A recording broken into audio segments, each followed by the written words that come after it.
5, Part 6.7 of 8, Advanced F to L, Case number 22.1 to Case number 22.3. Ito ay Advanced F2L, Case number 22.1. Variation po siya ng Case number 22. So ito po ay dapat nandito, kaya lang napadpad siya dito. Okay? So diretso na natin siya ilalagay dito sa blue at saka sa red sides kasi blue at red siya, yung white sa ilalim yun. Okay? So, gagamitin natin yung Advanced F2L. So, ganito ang hawak. Pagkatapos ay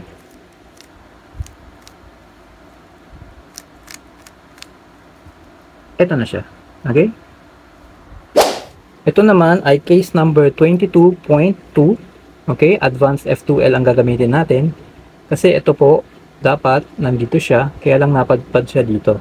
Okay? So, diretso na natin ilalagay ito dito para ma-solve na. Okay, so white, red at saka blue. So ito yung white, red at saka blue. Okay, dapat nandito siya. Okay, so gagamitin natin yung Advanced F2L. Ganito lang hawak. Pagkatapos ay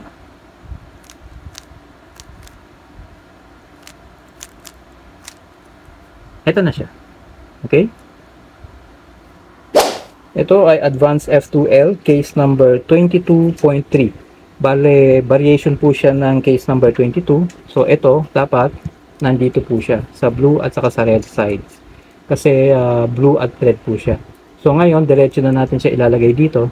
Okay? So, pa-diagonal siya uli. So, ganito lang hawak. Pagkatapos,